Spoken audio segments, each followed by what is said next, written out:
"Take hold of this rope," said the first soldier, "and climb out from your pit, slut. Your presence is requested in another far deeper hellhole." Grignr slipped his right hand to his thigh, concealing a small opaque object beneath the folds of the G-string wrapped about his waist. Brine wells swelled in Grignr's cold jade squinting eyes, which, grown accustomed to the gloom of the Stygian pools of ebony engulfing him, were bedazzled and blinded by flickering radiance cast forth by the second soldier's resin torch. Tightly gripped in the second soldier's right hand opposite the intermittent torch was a large double-edged axe, a long leather-wound oaken handle transfixing the center of the weapon's iron head. Adorning the torsos of both of the sentries were thin yet sturdy hauberks, the breastplates of which were woven of tightly hemmed twines of reinforced silver braiding. Cupping the soldiers' feet were thick leather sandals wound about their shins to 2 inches below their knees. Wrapped about their waists were wide satin girdles with slender bladed poniards dangling loosely from them, the hilts of which featured scarlet-encrusted gems. Resting upon the manes of their heads and reaching midway to their brows were smooth copper morions. Spiraling the lower portion of the helmet were short up-curved silver spikes, while a golden hump spired from the top of each bassinet.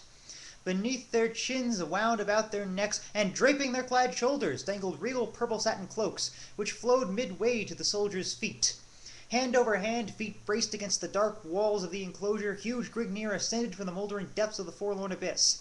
His swelled limbs, stiff due to the boredom of a tireless inactivity compounded by the musty atmosphere and jagged granite protuberant against his body, craved for action. The opportunity now presenting itself served the purpose of oiling his rusty joints and honing his dulled senses. He braced himself, facing the second soldier. The sentry's stature was wildly exaggerated in the glare of the flickering crescent cuppix in his right fist. His eyes were wide open in a slightly slanted owlish glaze, enhanced in their sinister intensity by the hawkbill curve of his nose and pale yellow peak of his cheeks. "Place your hands behind your back," said the second soldier as he raised his axe over his right shoulder blade and casted a wavering glance. "We must bind your wrists to parry any attempts at escape. Be sure to make the knot a stout one, Broig. We wouldn't want our guest to take leave of our guidance." Broig grasped Grignr's left wrist and raced for the barbarian's right wrist. Grignr wrenched his right arm free and swiveled to face Broig, reached beneath his loincloth with his right hand. The sentry grappled at his girdle for the sheathed dagger, but recoiled short of his intentions as Grignr's right arm swept to his gorge. The soldier went limp, his bobbing eyes rolling beneath fluttering eyelids, a deep welt across his spouting gullet.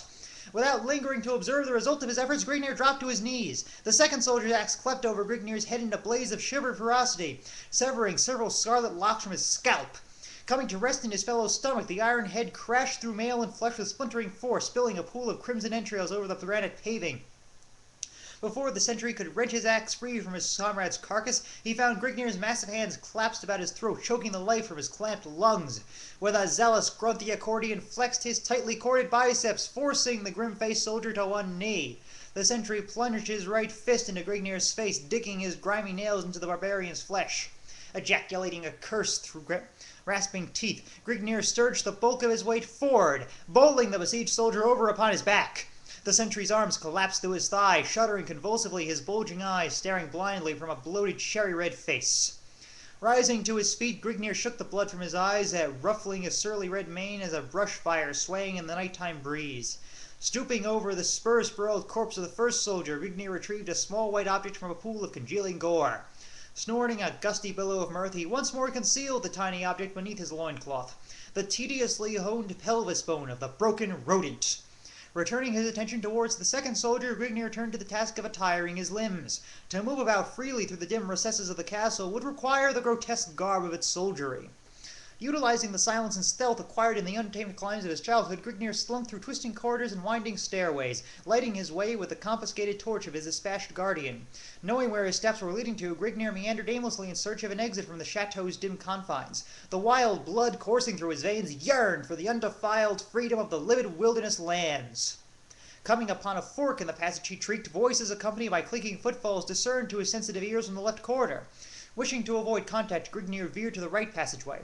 If questioned as to the purpose of his presence, his barbarous accent would reveal his identity, being that his attire was not that of the castle's mercenary troops. In grim silence, Grignr treaded down the dingily lit corridor, a stalking panther creeping warily along on padded feet. After an interminable period of wandering through the dull corridors, no gaps to break the monotony of the cold gray walls, Grignr espied a small winding stairway. Descending the flight of arched granite slabs to their posterior, Grignr was confronted by a short hallway leading to a tall arched wooden doorway. Halting before the teeming portal, Grignr reached his shaggy head sideways against the barrier. Detecting no sounds from within, he grasped the looped metal handle of the door, his arms surging with a tremendous effort of bulging muscles, yet the door would not budge. Retrieving his axe from where he had sheathed it beneath his girdle, he hefted it in his mighty hands with an aspiest grunt, and wedging one of its blackened edges into the crack between the portal and its iron-rimed sill. Bracing his sandaled right foot against the roughly hewn wall, teeth tightly clenched, Grignr apple-levered the oaken shaft, employing it as a lever whereby to pry open the barrier. The leather-wound hilt bending to its utmost limits of endurance, the massive portal swung open with a grating of snapped latch and rusty iron hinges. Glancing about the dust-swirled room in the gloomily dancing glare of his flickering crescent, Grignr eyed evidences of the enclosure being nothing more than a forgotten storeroom. Miscellaneous articles required for the maintenance of a castle were piled in disorganized heaps at infrequent intervals toward the wall opposite the barbarian's piercing stare. Utilizing long, bounding strides, Grignr paced his way over to the mounds of supplies to discover if any articles of value were contained within their midst.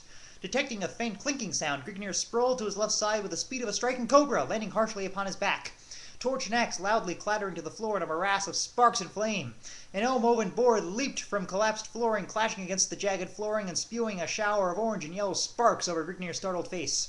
Rising uneasily to his feet, the half-stunned accordion glanced down at the gruesome arm of death he had unwittingly sprung. Ferk!